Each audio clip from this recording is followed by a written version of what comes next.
Mari saudara, kita hari ini penuh memuji Tuhan. Haleluya. Sebab dialah Allah yang layak dipuji. Amin.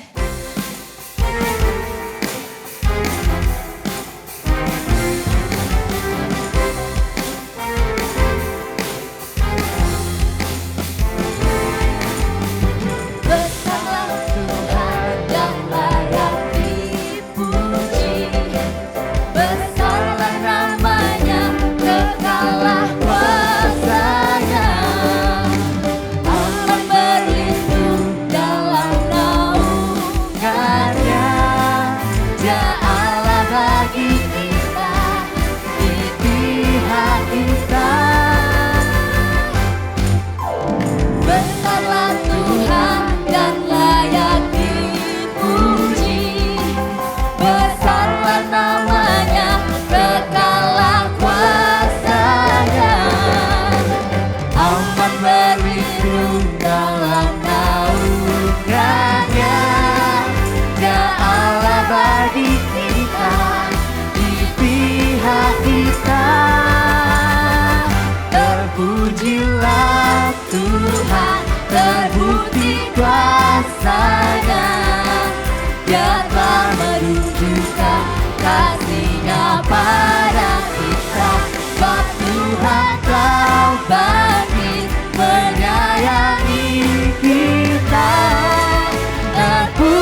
satu selamanya, hanya Tuhan sumber pengharapan.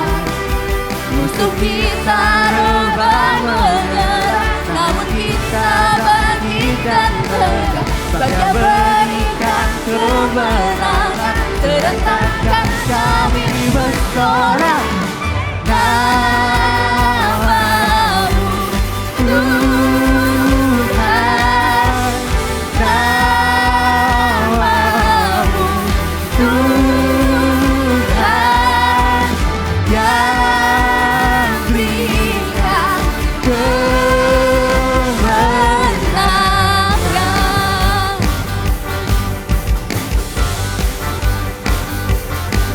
Dunia bermegah atas harta dan menyejukkan tata mereka, namun kita bermegahkan Tuhan. Tiada satu pun di dunia yang akan bersatu selamanya, hanya Tuhan berpengharapan. Kita rubah menyerah, dan kita bangkitkan tegak. Bagai berikan kemenangan, tetapkan kami bersorak.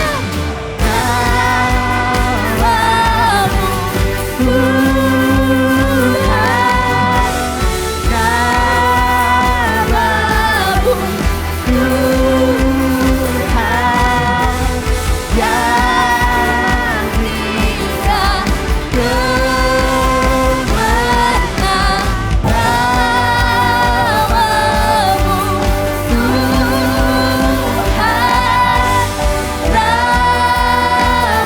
Namamu Tuhan, namamu Tuhan, yang berikan kemenangan.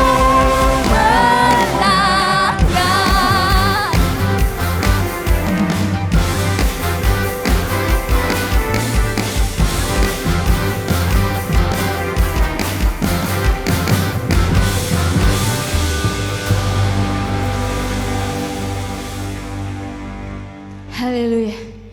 Terpujilah nama Tuhan. Sebelum kita mendengar firman, mari kita siapkan hati kita.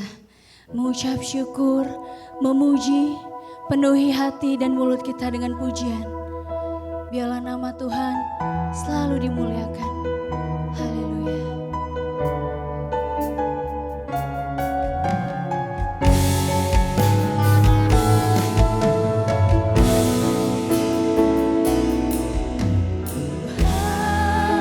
Kaulah pengharapanku, ku percaya hanya kepadamu, Yesus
semua yang ada di tempat ini mengangkat kedua tangannya.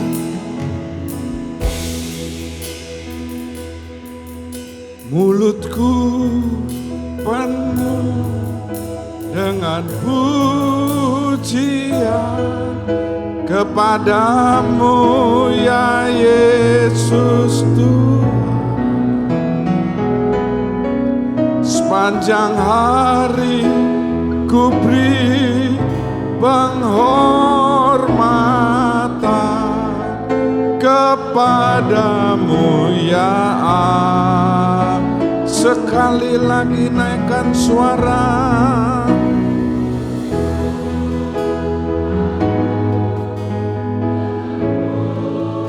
Dia kepadamu ya Yesus Tuhan. Sepanjang hari ku beri penghormatan kepadamu ya Allah. Itulah seyogyanya hidup kami. Dari mulut kami keluar puji-pujian yang merupakan dasar kekuatan dalam hidup kami. Karena di saat kami memuji Tuhan, di saat itulah hadirat-Mu hadir dalam hidup kami. Terima kasih Bapa, kami akan dengarkan firman yang penting dalam hidup kami. Kalau masih ada kosakata ini mengganggu, bersatu hati kami katakan dengan iman. Dalam nama Tuhan Yesus Kristus, pergi dari hidup kami. Kami siapkan hati kami sebagai tanah hati yang baik untuk menerima penaburan benih firman Tuhan. Terima kasih dalam nama Tuhan Yesus kami berdoa dan mengucap syukur. Semua mengasihi Tuhan mengakhiri dengan amin. Shalom. Jika sudah dalam keadaan tubuh yang sehat karena Bapa menjaga dan memelihara, serukan haleluya dengan suara yang yakin. 2, 3, haleluya. Puji nama Tuhan. Sekaligus selamat juga yang menyaksikan lewat YouTube GKJ Family maupun melalui televisi First Media. Puji Tuhan. Sebelum saya mulai firman Tuhan, ada berita yang penting yang akan saya bacakan. Jadi kalau mungkin saya hanya bicara, saudara kurang yakin ya. Jadi ini diambil dari harian Jawa Pos. Saya masih berlangganan koran sampai sekarang. Tanggal 7 April ya, saya simpan karena ini berita yang penting.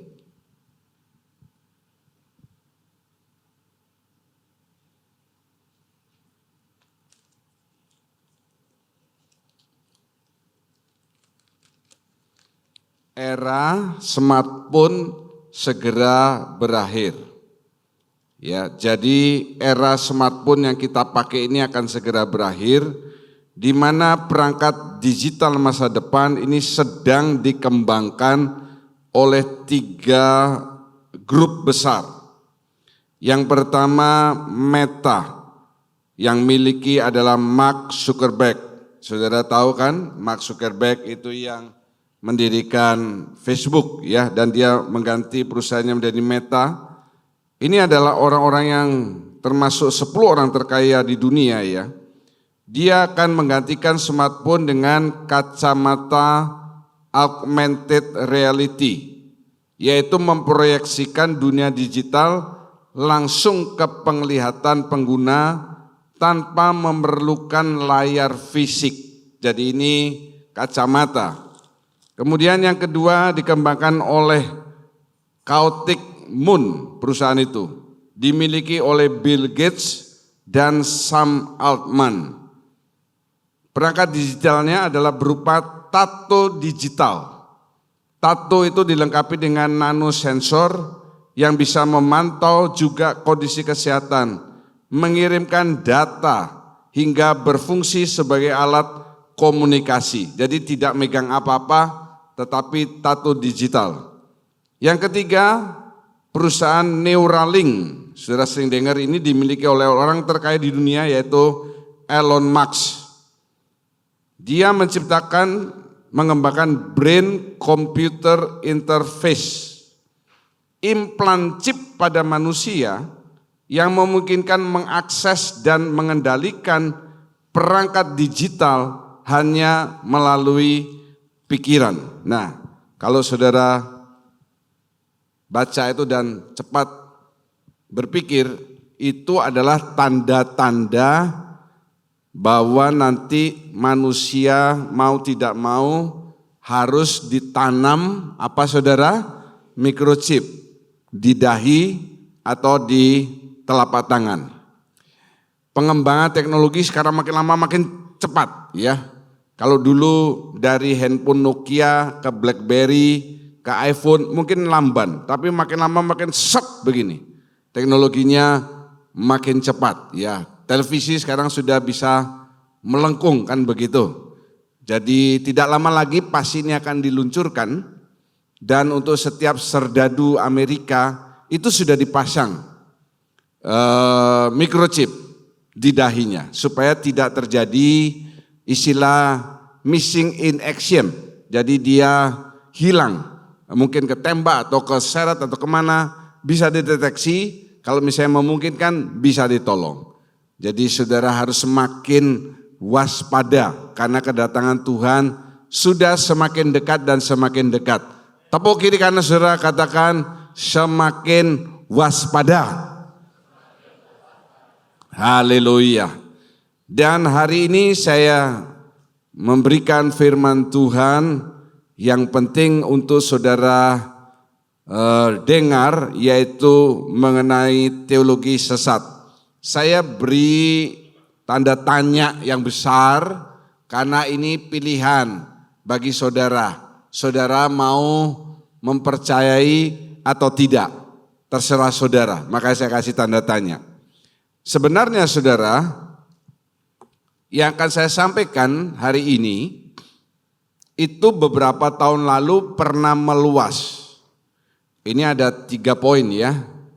Tidak bersamaan meluasnya, tapi ini satu ajaran sendiri, satu ajaran sendiri, satu ajaran sendiri. Ya, ajaran itu kalau di dalam kekristenan kan teologi. Tetapi sekarang ini 3 ini mulai muncul lagi dan mulai bertambah banyak diajarkan di gereja-gereja, baik di luar negeri maupun di Indonesia. Karena saya pernah mendengarkan dalam satu YouTube salah satu poinnya ini, yang waktu saya dengar saya sangat tidak setuju dan itu menghilami saya untuk memeriksa. Ya, jadi sekarang 3 ini dia sekarang sudah mulai meluas kembali, hit kembali. Seperti contohnya celana panjang pria. Kalau orang Korea sekarang modelnya kan dia seperti begini saudara ya. Jadi celana panjangnya itu tidak turun tetapi agak naik. Mengerti saudara ya, agak naik dan bawahnya kecil. Nah sebetulnya encik saya dulu atau kukong saya pakai celana juga seperti begitu. Tapi ini kembali lagi. Kemudian waktu zaman saya baru menjadi hamba Tuhan, itu model celana istilahnya saudara mungkin tahu cutbra, ya. Cutbra. Cutbra itu apa? Gede di bawah. Sekarang kalau pakai cutbra malu. Tapi saya percaya nanti tidak lama lagi pria-pria akan kembali cutbra karena sudah dilahului dengan kaum wanita, ada cutbra besar begitu ya. Jadi ini memang berputar begitu. Nah ini bahaya sekali kalau saudara menelan mentah-mentah. Entahkah saudara omong-omong dengan teman atau saudara mendengarkan YouTube atau apa dan lain sebagainya. Oke, siapkan hati saudara. Yang pertama, mari kita baca ini supaya tidak tersesat. 2, 3. Tuhan ingin agar semua anak-anaknya berhasil. Ya, jangan diaminkan Pak, karena ini ajaran sesat. Nanti akan saya terangkan tentang kata berhasil ini, ya. Tentang kata berhasil ini akan saya terangkan pengertiannya. Sepintas memang ini rohani banget, benar. Dan saya tunjukkan dasar-dasar Alkitab yang mereka pakai. Jadi hati-hati ya kalau mendengarkan orang berkhotbah lalu memberikan dasar Alkitab dan lain sebagainya. Karena di Alkitab dituliskan ada 3 hikmat. Hikmat Allah, hikmat manusia, hikmat setan. Hikmat manusia ini jangan dianggap sepele.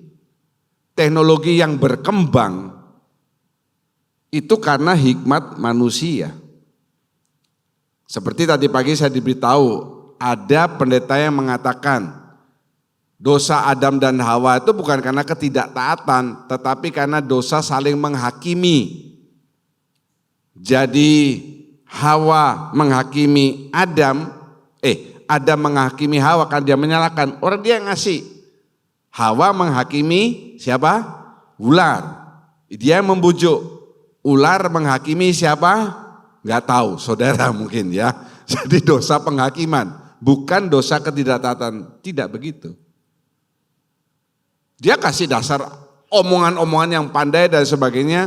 Saudara percaya, oh iya benar juga dosa penghakiman. Jangan kita sama-sama dosa tapi ngawur. Memang benar yang ditulis dalam Yosua 1 ayat 8, saya bacakan.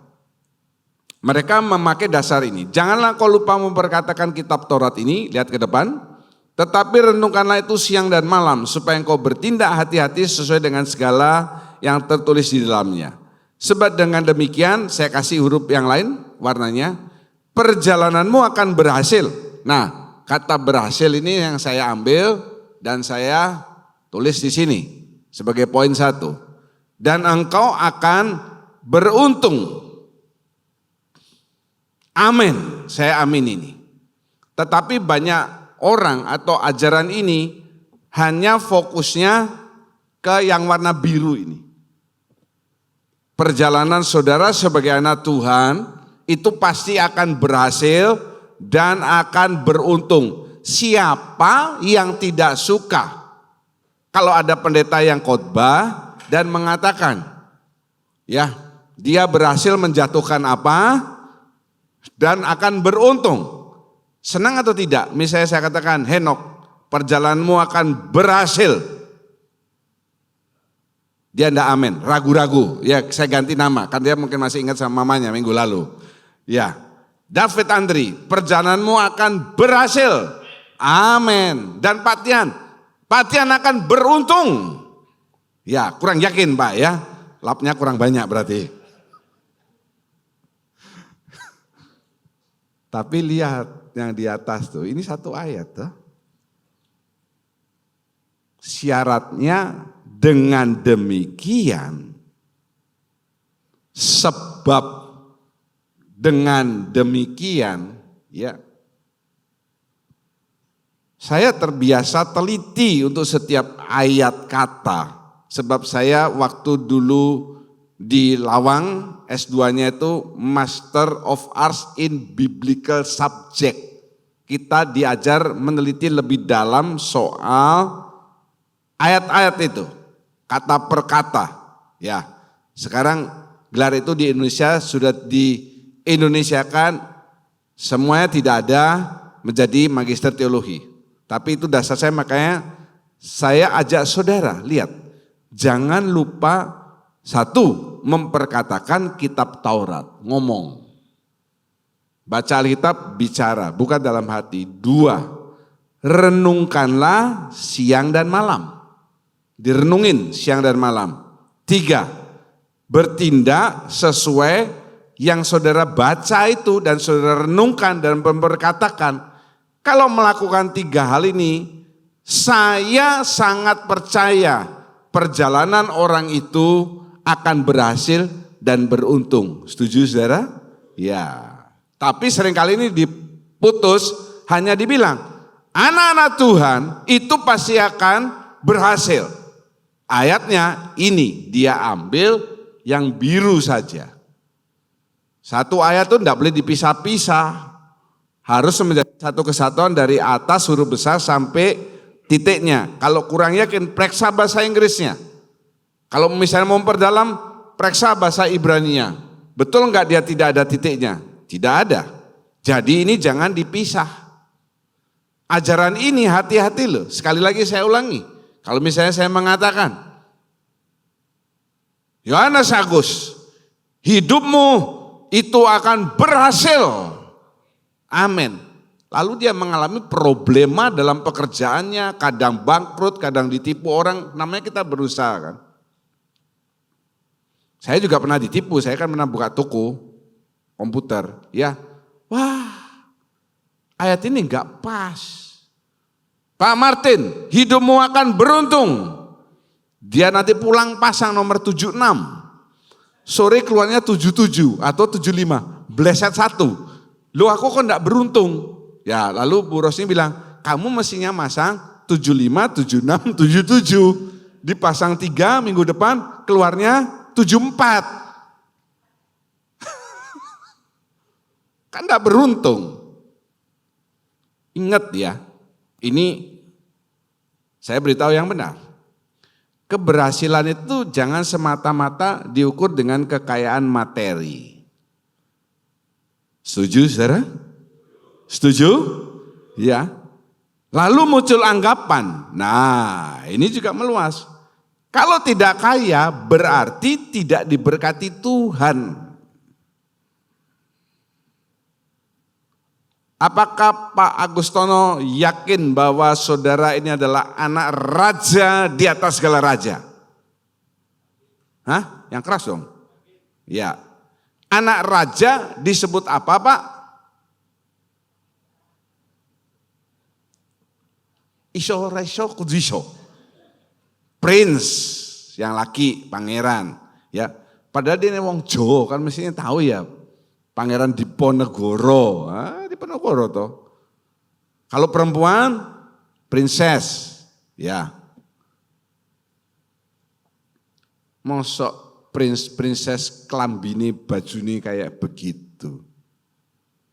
Masa prince makan bakso Munari. Prince itu makan bakso, apa merek yang lain? Mukbang atau doyanannya David, bakso cinta, itu baksonya percintaannya David sama Fosa, saya buka rahasia. Di bakso cinta depannya STTI, saya coba di sana saudara, malamnya saya bikin bakso. Ya, masa kamu anak raja ngekos, beli rumah, kamu kurang diberkati oleh Tuhan. Lah. Hati-hati saudara, sebab ada hal yang jauh lebih penting dari kekayaan. Amin. Kalau saudara kaya raya, tapi badan saudara sakit-sakitan, masuk keluar rumah sakit, seolah-olah kekayaan saudara itu tidak ada artinya. Betul? Tidak ada artinya. Kalau saudara yang sudah pernah mengalami, tidak ada artinya. Salah satu anggota kami itu operasi, saya pernah katakan dulu kan, dibuka otak tempurungnya di Australia, bukan di Indonesia. Di Australia pasti mahal.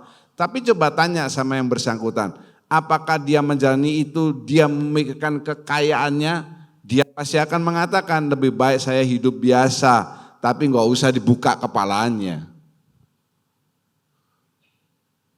Sukses itu saya katakan, mari kita baca ini bersama. Sukses, ya 2, 3.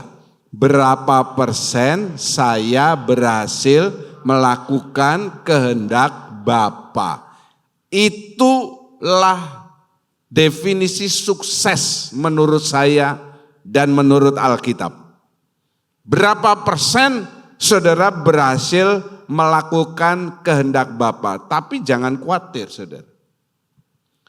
Kalau saudara melakukan kehendak Bapa ini persentasenya cukup tinggi, saya juga meyakini bahwa saudara tidak akan hidup menjadi gelandangan di dunia ini, ngutang-ngutang dan minta-minta. Amin. Semakin besar persentasenya, itu pertolongan berkat Tuhan itu semakin besar juga dalam hidup saudara, bukan hanya soal materi.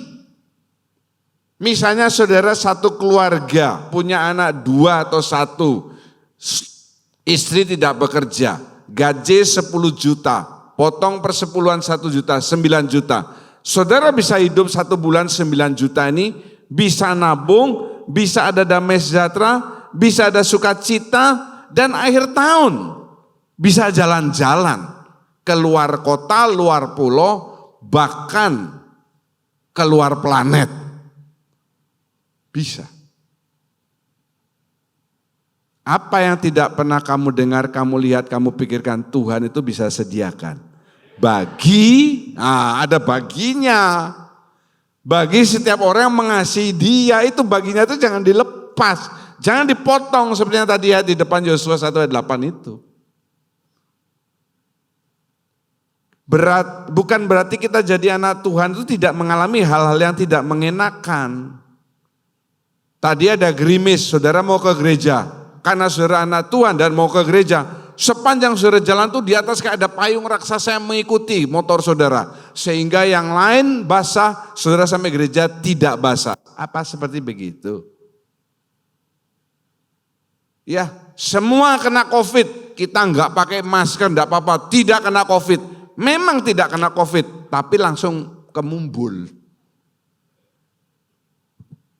Dan kehendak Bapa yang sangat penting ini,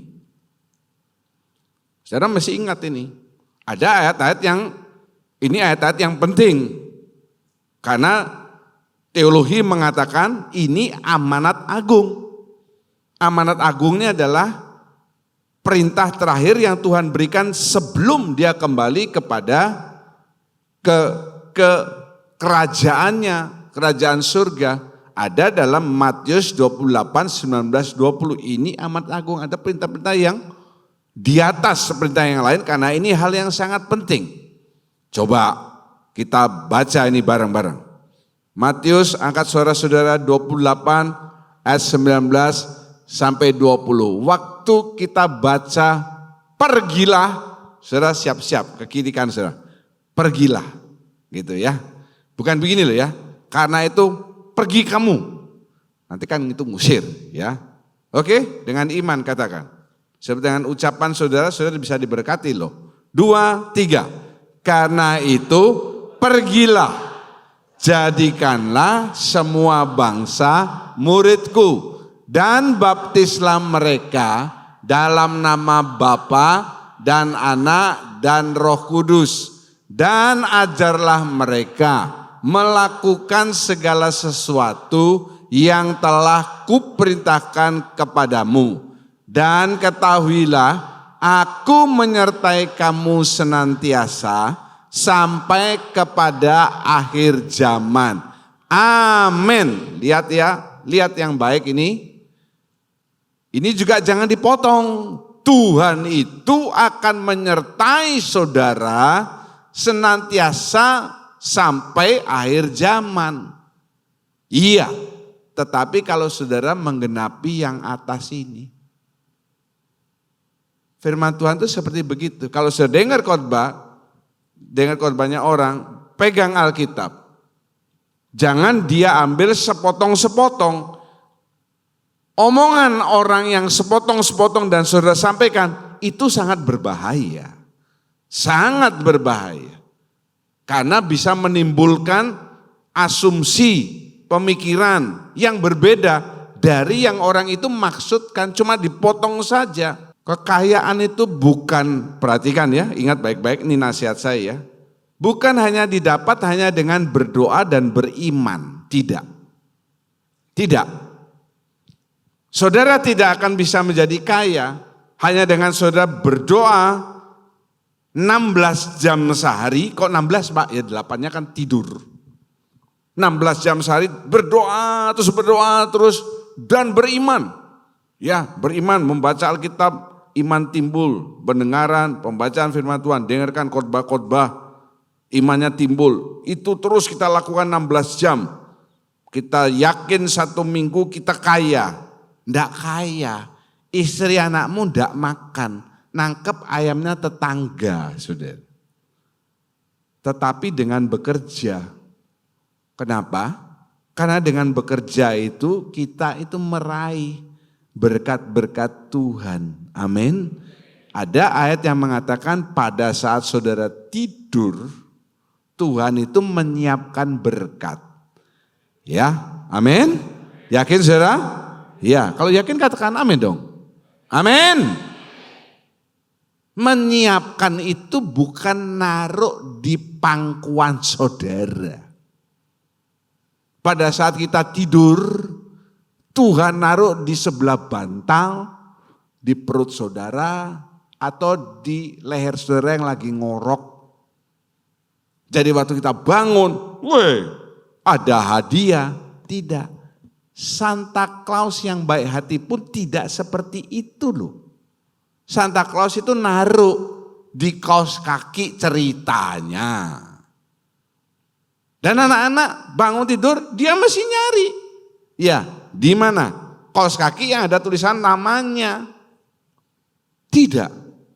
Kita yakini firman Tuhan, pada saat saudara tidur, Tuhan sudah siapkan berkat bagi saudara. Haleluya. Ya, tapi siapkan itu kita mesti meraih. Halo, katakan bersama, meraih. Gini, meraih, 2, 3, meraih. Meraih ini perlu effort, usaha alias kerja. Amin. Itu. Jadi memang saudara perlu bekerja, ngerahinya. Tuhan juga tidak jahat-jahat amat. Saudara tingginya 160, Tuhan taruhnya berkatnya 3 meter. Loncat-loncat gini gak dapat-dapat, tidak seperti itu. Tetapi bukan berarti kita diam-diam berdoa, bekerja, beriman, plus lagi satu saya tambahkan, nelpon teman-teman Kersel, nanti dapat berkat. Bukan begitu. Dengan bekerja, saudara meraih berkat Tuhan.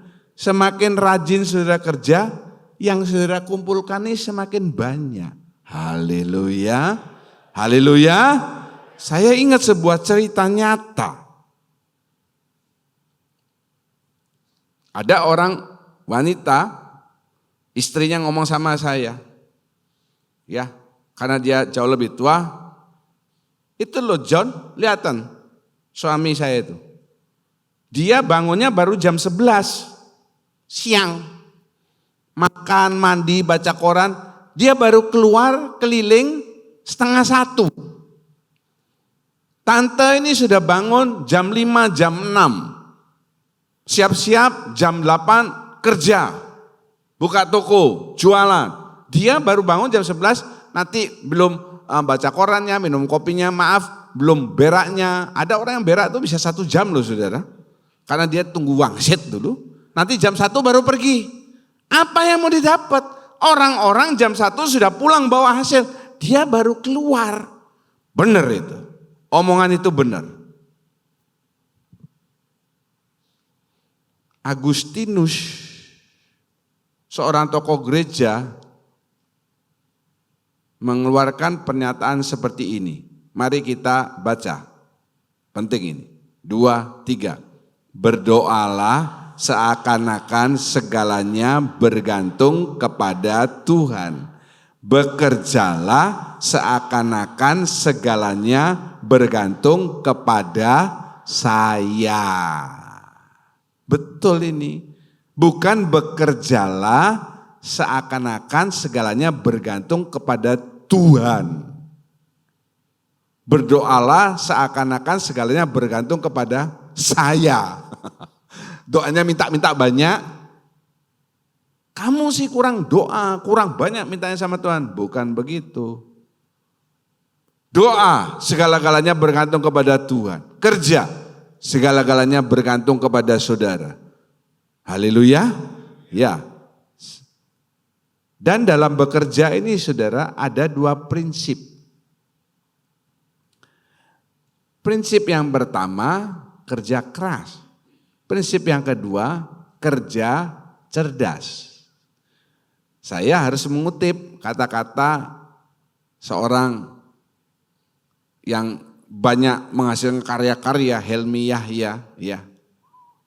Waktu saya khotbah di Bogor satu kali saya diajak sama yang tuan rumah, itu loh rumah Helmi Yahya. Waduh, waktu itu sudah berapa puluh tahun lalu paling besar rumahnya di Hook ya. Bekerja kerasa dengan cara yang cerdas. Ayo kita baca sama-sama 2 ayat ini. Amsal 10 ayat 4 untuk kerja keras, 19 ayat 2 untuk kerja cerdas. Angkat suara. Amsal 10 ayat 4, 2, 3. Tangan yang lamban membuat miskin, tetapi tangan orang rajin menjadikan kaya. Amin. Prinsip ini diajarkan oleh setiap guru-guru copet, saudara. Kepada murid-murid copetnya. Semakin rajin tanganmu, semakin banyak hasilnya. Copet kiri, copet kanan. Ya, tapi saudara, saya pastikan kiri kanan tidak ada yang copet. Coba lihat kiri kananmu supaya tahu siapa dia. Ya, jadi misalnya ada yang hilang, oh tadi yang di sebelah saya itu Derta, ya. Jadi tahu. Tadi siapa yang, saya kan akan tanya begitu, tadi siapa yang di sebelahmu? Siapa ya? Rasanya orang. Dia ketawa, ada suaranya pakai baju, tapi saya nggak tahu siapa. Kalau nggak tahu, tak kenal, tak sayang. Tanya dulu namanya, silakan. Tanya ya. Kalau saudara lihat itu orang lain ya. Kalau sudah tanya, kalau sudah tahu, sudah ditanya namanya, itu namanya dia kurang ajar sama saudara. Oke. Sekarang kerja cerdas. Firman Tuhan itu sudah mengatur semuanya. 19 ayat 2. Baca 2, 3. Tanpa pengetahuan, kerajinan pun tidak baik. Orang yang tergesa-gesa akan salah langkah. Amin. Lihat ya. Tanpa pengetahuan apa nih? Kepandaian. Meskipun sudah rajin, tetapi tidak pandai, tidak baik. Ini kan gambarnya sudah jelas tuh saudara. Kenapa dia yang paling depan? Karena yang semuanya ini mendorong dalam bentuk kotak. Lah dia dalam bentuk bundar. Bedakan bulat dan bundar. Ya. Bundar jadi gelundung. Yang gelundung ya lebih cepat. Ini namanya kerja cerdas. Saya tidak perlu menjelaskan karena semua di tempat ini bekerja dalam bidang yang berbeda-beda. Cobalah saudara mulai kerja yang cerdas. Bukan cerdas dalam hal korupsi loh saudara ya. Gimana caranya begini.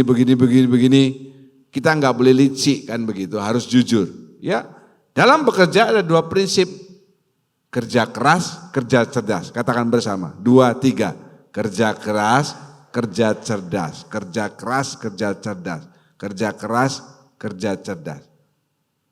Kalau saudara sudah bekerja seperti itu, maka dengan bekerja ini saudara meraih berkat-berkat Tuhan. Haleluya, haleluya, iya. Banyak contoh yang bisa saya tampilkan di sini, tapi saya tidak mau sebut. Nanti kalau disebut dia lalu bukan sombong, lalu goyang jatuh ya. Jadi lebih baik tidak usah. Tapi sudah bisa merasa, oh saya ini kelihatannya kurang keras kerjanya. Atau sudah kerja keras tapi kurang cerdas. Begitu ya. Beres ya, poin 1. Poin 2. Teologi yang, ajaran yang salah, saya katakan sesat. Baca, 2, 3. Penebusan Yesus termasuk mengangkat,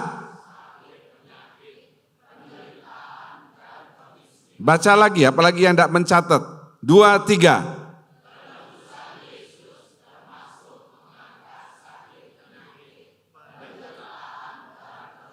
Iya. Kalau kita dengar ini, benar ini. Tolong, saya dibukain. Yesus sudah menebus saudara. Ya. Makasih.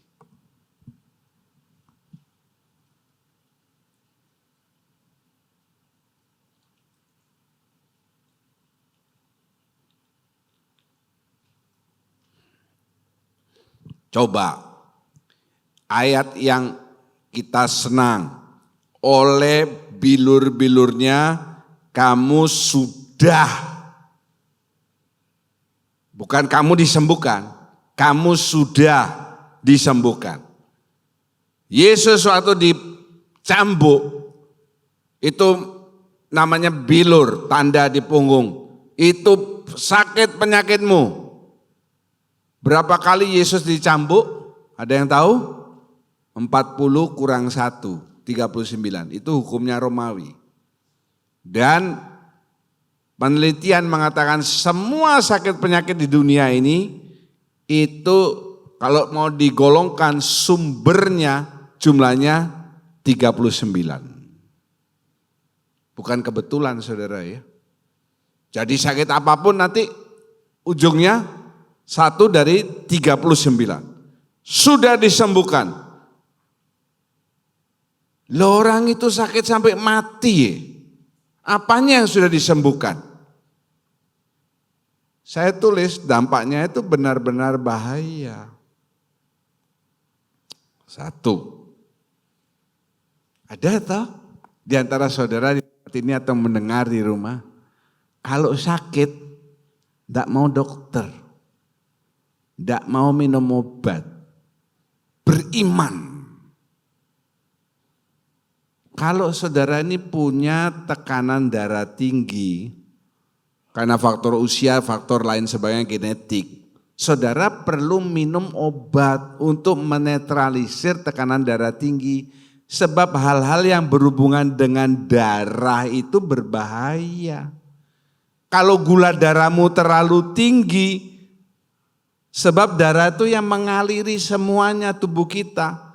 Nanti organ-organ saudara ini pelan-pelan rusak. Contohnya Pak Simeon kan begitu. Dia lalai bahwa gula darahnya tinggi. Jadi semua organnya dihantam. Karena apa? Karena darahnya kental. Tekanan darah tinggi, ya itu membuat stres anggota tubuh yang lain. Tidak mau minum obat. Tensinya sudah 180/120. Buktinya saya enggak apa-apa loh. Ya enggak apa-apa, orang kamu belum mati, nanti di depan mati. Kalau kamu mati enggak ada masalah, selesai. Tapi kan kasihan yang ditinggalin tuh kalau anak-anak masih kecil. Enggak mau minum obat, pokoknya beriman. Tapi kalau diajak orang ke dukun, mau. Diajak dokter enggak mau. Enggak usah dokter-dokteran, enggak usah minum obat. Memang jangan terlalu over. Tapi untuk orang sudah usia 50 tahun ke atas itu perlu ada vitamin. Kenapa? Saya makan jeruk 2 biji, dengan Andri David makan jeruk 2 biji, dengan Noel makan jeruk 2 biji, yang dicerna oleh tubuh, yang berfungsi berguna untuk tubuh itu beda. Kalau saya makan jeruk 2 biji, saya mendapat asupan misalnya vitamin C 10%, Andri David 50%, Noel 80%. Kenapa? Karena dia lebih muda. Kalau saya jatuh patah tulang, saya digips, dikasih pen dan lain sebagainya, saya butuh recovery lebih lama. Andri David lebih sebentar, Noel lebih cepat. Betul begitu? Ini saya kasih tahu saudara yang tidak ngerti.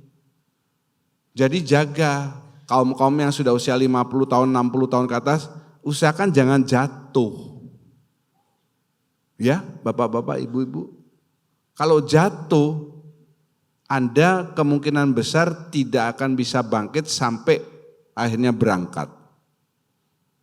Sebab kalau sudah jatuh, kena di sini, berat. Apalagi sudah tua, dokternya bilang, kemungkinan berhasil operasinya cuma sedikit, ya enggak usah dioperasi. Nahan sakit sampai mati. Kan begitu. Nah kita kan mau melihat anak cucu kita lebih lama. Usahakan jangan jatuh. Gimana Pak? Ya minum vitamin.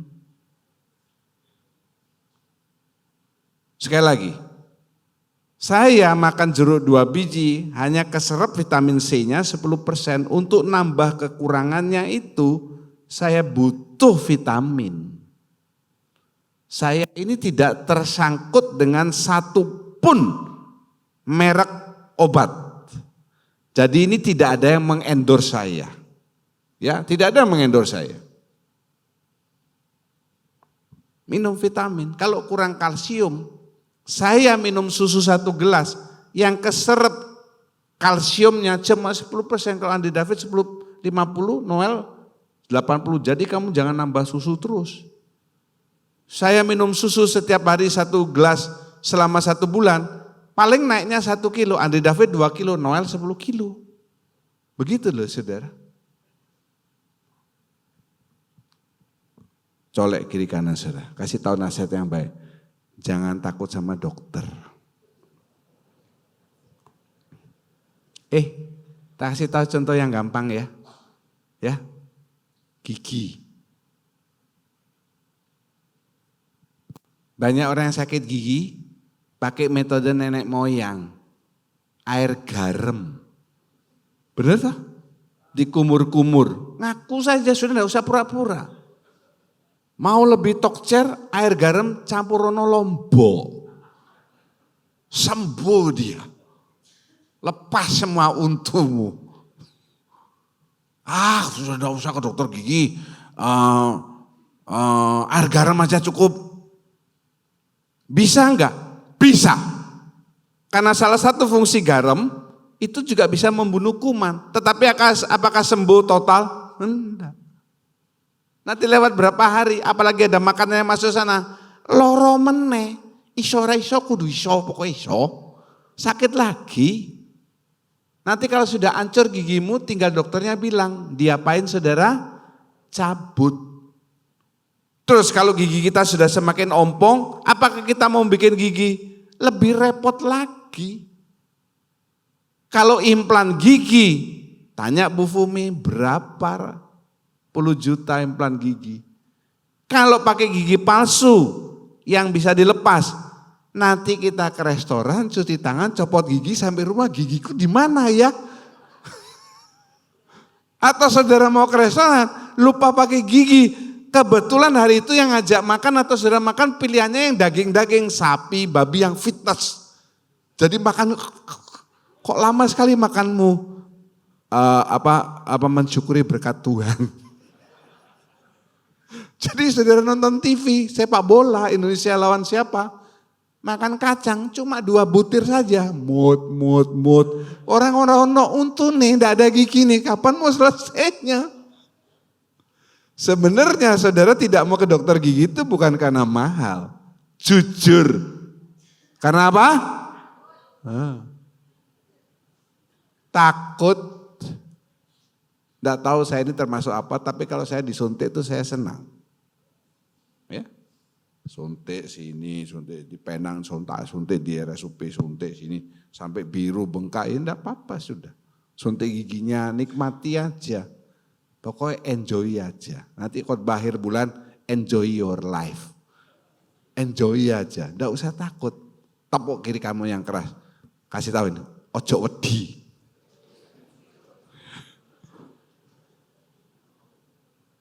Sama ular berani, disuntik enggak berani. Enggak percaya, tanya sama yang biasa ngadakan donor darah di gereja. Gede-gede badannya, donor.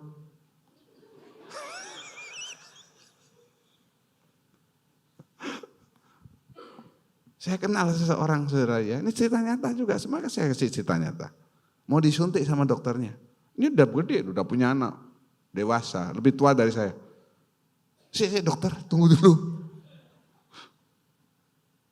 Saya ngitung dulu sampai 3. Ya toh. 1, 2, dokter sudah siap. Tunggu dulu dokter. Bolak-balik gitu, akhirnya trok begitu aja sudah. Ya, saudara ketawa, tapi saudara yang begitu. Kalau miskin dianggap dikutuk sama Tuhan. Akibatnya orang lomba-lomba jadi kaya dengan cara yang gak benar. Korupsi dan lain sebagainya. Tempat-tempat yang basah seperti kantor pajak ya, paling enak korupsi-korupsi. Di semua tempat bisa korupsi. Makanya tidak bisa maju negara itu karena banyak yang korupsi. Siapa yang korupsi? Ya orang-orangnya kan begitu. Saya melihat tayangan YouTube minggu ini, ada keributan di salah satu organisasi gereja di mana ketua organisasinya korupsi. Dana hibah sejumlah 24 miliar untuk dirinya sendiri. Ya, kok enak, saya pikir begitu. Saya juga di organisasi kami, juga dulu sebelum waktu peralihan ketua umum ada ribut karena ketua umum sebelumnya ada korupsi dana sekian ratus juta yang tidak dilaporkan. Hati-hati dengan uang. Jadi kalau miskin itu bukan dianggap dikutuk oleh Tuhan. Bukan. Tapi mungkin saudara yang malas. Jangan bilang gini, kenapa kok saya miskin ya? Wis nasibmu. Jangan bilang gitu. Coba tak lihat garis tanganmu. Oh, garis ini garis kekayaan. Kamu terputus, kekayaanmu terputus. Orang dia ini terputus karena pernah kecelakaan terus dijahit loh saudara. Jangan percaya baca-baca garis tangan.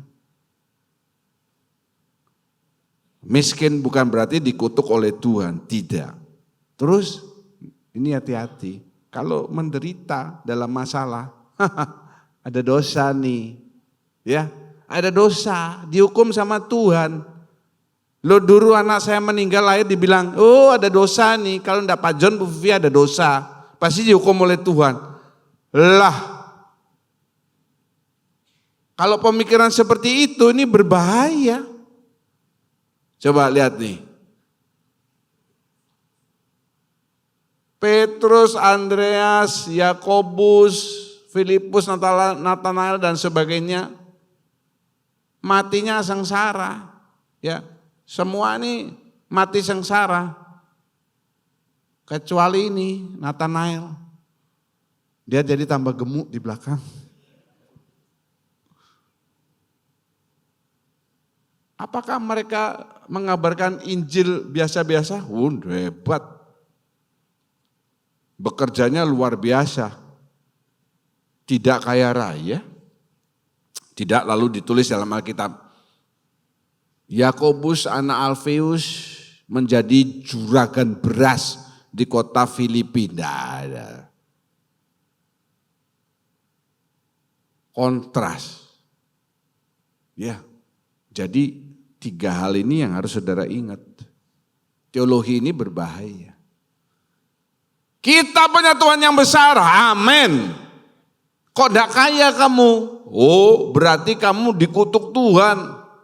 Kok kamu sakit tumor, kanker, ini itu. Wah. Ya, bukan begitu, saudara. Hati-hati dengan doktrin yang kedua ini.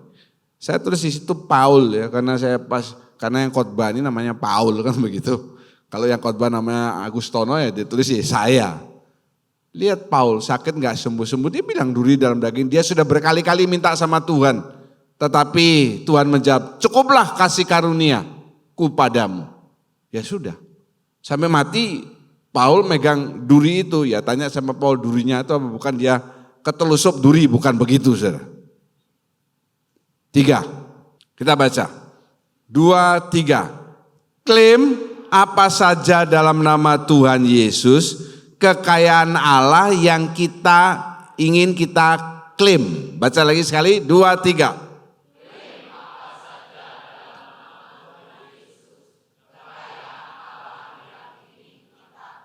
Ya, seolah-olah benar ini saudara ya. Saya tanya deh, Pak Asaria, pas lagi enggak nyatet juga dia. Mau kepingin apa?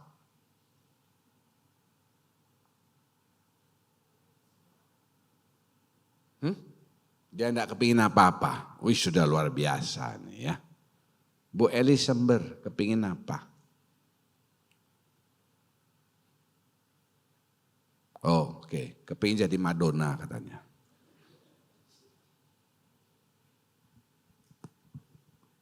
Neti mau kepingin apa? Aduh. Saya bangga jadi pendeta saudara. Benar, saya bangga. Saudara benar-benar tidak kepingin apapun dari Tuhan. Itu luar biasa saudara. Ya luar biasa, ditanya masih bingung. Ditanya masih bingung. Ya saya bangga saudara, orang-orang yang luar biasa. Berarti saudara tidak ada keinginan. Nanti sampai malam jangan makan. Ya, jangan makan karena tidak ada keinginan. Makan. Jangan tidur, melek terus sampai pagi karena tidak ada keinginan untuk tidur. Ya. Pasti ada keinginan-keinginan kita. Andi David keinginan apa? Mobil baru, tidak apa-apa. Bukan sepatu baru, bukan ya. Pak Robi kepingin apa Pak Robi? Oh tidak usah ditanya, burung yang banyak katanya. Ini diajarkan loh, meluas sekarang. Mau kepingin apa? Klaim, klaim, klaim. Dalam nama Tuhan Yesus. Dapat. Bisa dapat.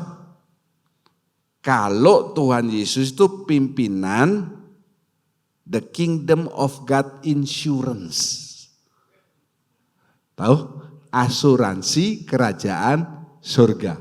Kalau Tuhan itu pemimpin asuransi, saudara klaim dapat. Ngerti nggak maksud saya ini? Atau saudara? Terserah. Karep wis. Ini ayatnya mereka. 37 ayat 4. Bergembiralah karena Tuhan, maka Ia akan memberikan kepadamu apa yang diinginkan hatimu. Allah akan memberikan kepadamu apa yang diinginkan hatimu. Allah akan memberikan kepada Andre David mobil yang baru. Amin. Senang ayat ini, senang. Di garis bawahi, Alkitabnya diwarnai, dicoret-coret sampai hilang ayatnya. 1 Yohanes 5 ayat 14. Dan inilah keberanian percaya kita kepadanya, yaitu bahwa Ia mengabulkan doa kita jikalau kita meminta sesuatu kepadanya menurut kehendaknya. Nah, waktu saya membaca ya tulisan, dia pakai ayat ini, sebentar saja saya bisa mendapatkan titik lemahnya. Di mana saudara? Kalau kita meminta sesuatu kepadanya, baca bersama-sama.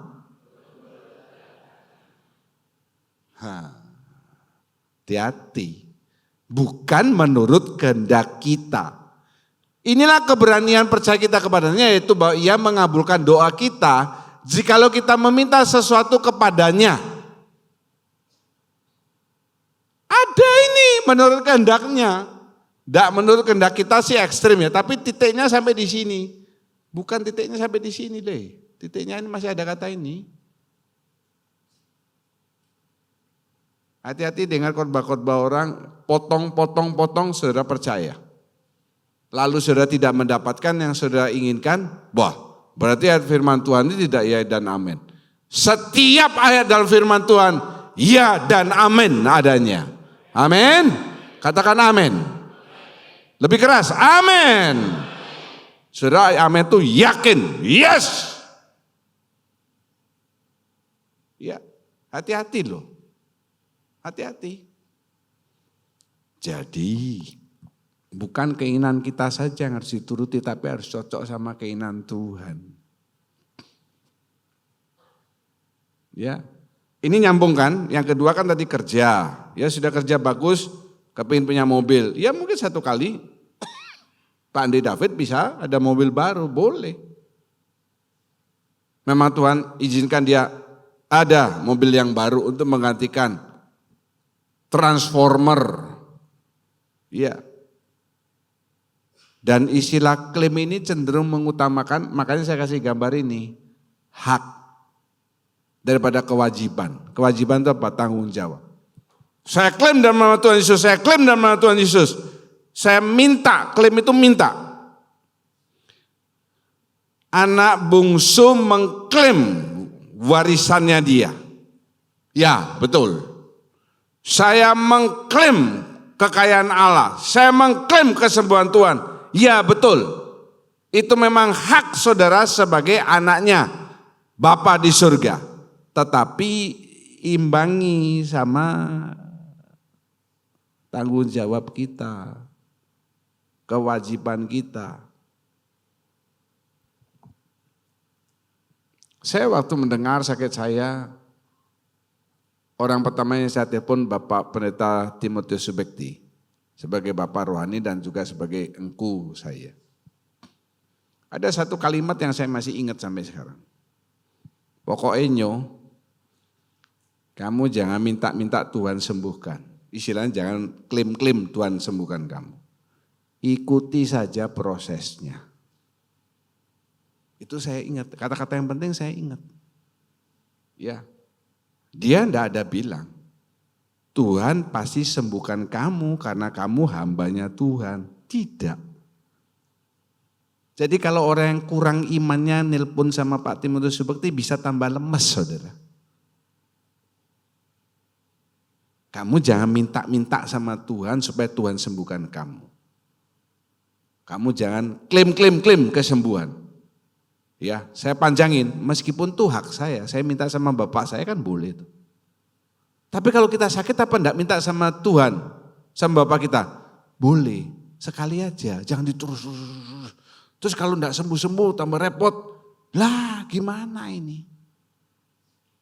Bu Rusalina kena sakit itu prosesnya berapa lama Bu? Saya mau tahu. Ibu pasti ingat berapa lama Bu? 1,5 tahun. 1,5 tahun. Ibu berdoa enggak sama Tuhan? Berdoa kan? Berpuasa? Berdoa dan berpuasa. Ibu Yohana dia berapa lama? 1 tahun. Ibu enggak berdoa ya? Sebagai seorang intercessor ibu enggak punya iman. Pasti dia berdoa, ngajak keluarganya, puasa, anak-anaknya. Kok enggak sembuh-sembuh? Ikuti prosesnya. Lihat, kalau kita memenuhi tanggung jawab dan kewajiban kita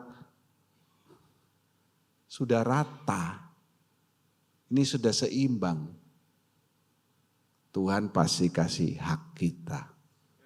Amin. Apa yang menjadi hakmu pasti Tuhan genapi. Makanya lihat ini penting ini. Jangan utamakan hak daripada kewajiban atau tanggung jawab. Saya mengatakan, mending kita pakai istilah kaya. Bilang yang keras, kaya, 2, 3. Kurang keras, 2, 3. Kaya, baca sama-sama. Kaya yang pertama, 2, 3. Ya, kaya yang pertama kita berharga bukan karena harta. Jadi jangan sombong atau jangan minder. Ya, sebelah kita bajunya mewah apa kita cuma begini. Bagi saya yang penting saudara pakai baju. Hargai Tuhan yang sopan. Ke gereja jangan pakai kaos. Pak, tak kasih tahu Pak. Kaosku ini lebih mahal dari bajunya orang-orang. Saya punya saudara, kaos. Dikasih ipar saya, dikasih Pak Pohok. 2 jutaan harganya. Masa saya pakai khotbah?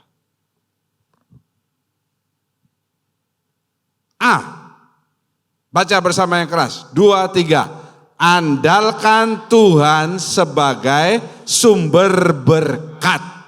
Ya, bukan pekerjaan kita, bukan koneksi kita. Bukan. Musik siap. 2, 3. Yakinlah bukti kasih Allah yang terbesar bukan kekayaan, tapi pengorbanan Kristus yang akan kita peringati minggu depan. Terakhir, yang keras, 2, 3.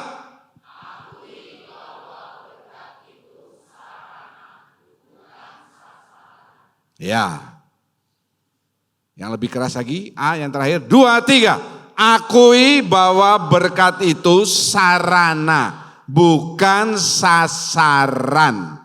Kalau ini yang sudah pegang kaya, tips saya ini kaya ini. Saya tinggal tulis saja, by GP. Nah, tapi saya nggak suka gitu itu. Akronim ini namanya. Bukan sarana, bukan sasaran, tapi sarana. Saudara hidupnya tidak tersesat, enjoy dalam hidup saudara. Tuhan Yesus memberkati, mari kita berdiri bersama. Ku kagumi caramu mencintaiku, kau ada di cerita proses hidupku. Di titik terendahku, kau hadir untuk mengangkatku. Ku tahu kau tak menyerah akan hidupku. Tak terbatas kuasamu, tak terduga caramu. Kau yang ku andalkan di setiap langkah hidup. Yang yakin kasih Tuhan diangkat tangannya. Tak terbatas kasih-Mu, tak terduga jalan-Mu. Kau yang ku percaya di segala musim hidup. Kau yang ku percaya, kau yang ku percaya di segala musim hidup. Serukan saudara sendiri, kau yang ku percaya, kau yang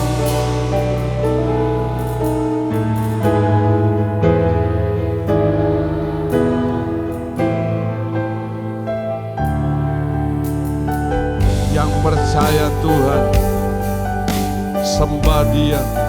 Yang percaya Tuhan ada di segala musim keadaan hidup saudara. Sembah Tuhan, bawa rohmu, angkat rohmu, sembah, bersekutu dengan roh Tuhan yang ada di tempat ini. Mari keluarkan pujian penyembahan saudara yang mengagungkan, meninggikan kebesaran Tuhan. Kasih-Nya tidak terbatas, kuasa-Nya tidak terbatas.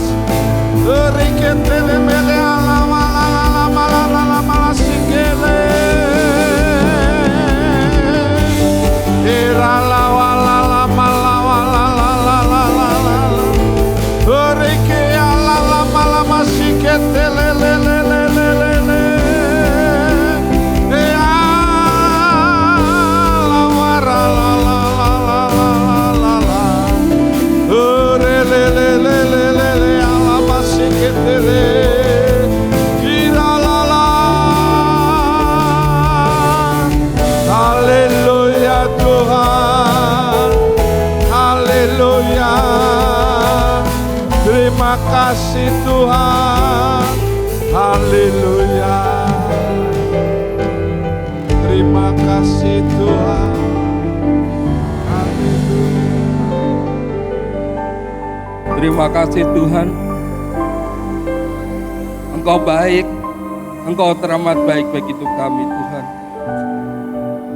Kami bangga punya Allah seperti Engkau, Allah yang selalu menyertai setiap langkah hidup kami Tuhan. Terima kasih Tuhan atas firman-Mu pagi hari ini, yang kembali mengingatkan kami agar kami tetap berpegang pada Alkitab-Mu Tuhan, berpegang pada firman-Mu Tuhan, biar kami tidak tersesat oleh ajaran-ajaran yang menyesatkan hidup kami. Ya Tuhan, kami tahu Tuhan, apapun keadaan hidup kami, apapun keadaan kami hari ini Tuhan, di saat kami kekurangan, di saat kami mengalami sakit, di saat kami menerima penderitaan. Tetaplah kami percaya bahwa itu semua proses dari Engkau Tuhan. Proses yang semakin membuat kami mendekat pada Engkau Tuhan. Belajar untuk semakin menaati segala firman-Mu dalam hidup kami Tuhan. Jadikan kami semua pelaku-pelaku firman Tuhan. Biar nama-Mu menjadi mulia di dalam hidup kami. Hidup kami menjadi terang bagi sama kami Tuhan. Biarlah kami tetap beriman pada Engkau Tuhan. Kami percaya semua berkat-Mu, semua penyertaan-Mu sempurna dalam hidup kami. Terima kasih Tuhan atas firman-Mu. Kau berkati Bapak Gembala yang telah menyampaikan firman-Mu Tuhan. Berkati dalam kehidupannya, berkati dalam kesehatannya. Makin Tuhan kuatkan, makin Tuhan sembuhkan Tuhan. Berkati keluarganya dan semua itu menjadi berkat bagi hidup kami. Semua yang diberkati sama-sama katakan amin. Kami mengangkat kedua tangan, mengangkat wajah, mengatakan amin itu setiap pernyataan firman Tuhan yang kami yakini kebenarannya. Pada saat ini tikap-tikap surga terbuka, Engkau memandang kami dengan wajah kasih-Mu, mencurahkan berkat-berkat yang kami butuhkan dalam setiap aspek kehidupan kami. Terima kasih Bapa memberkati persembahan yang sudah diberikan oleh anak-anak-Mu. Setiap pelayan kemah suci pagi hari ini, Tuhan menambahkan anugerah dalam hidup mereka. Tangan-tangan memberikan persembahan kudus, mereka menggenapi perjanjian garam dengan Engkau. Sebaliknya, janji-janji-Mu yang ya dan amin akan digenapkan dalam hidup mereka. Terima kasih Bapa akan menyertai baptisan air yang sebentar lagi kami akan lakukan. Engkau memberkati rumah keluarga Hendra yang sudah disiapkan untuk anak-anak-Mu yang akan dibaptis. Semuanya untuk kemuliaan nama Tuhan. Pada akhirnya saudara yang kekasih, Tuhan memberkati engkau. Tuhan melindungi engkau. Tuhan menyinari engkau dengan wajah-Nya. Tuhan memberi engkau kasih karunia. Tuhan sedang menghadapkan wajah kepadamu untuk mencurahkan damai sejahtera. Segala puji dan syukur kami naikkan di dalam nama Tuhan Yesus Kristus. Kami berdoa dan mengucap syukur. Haleluya. Kami terima berkat-Mu Bapa, kasih setia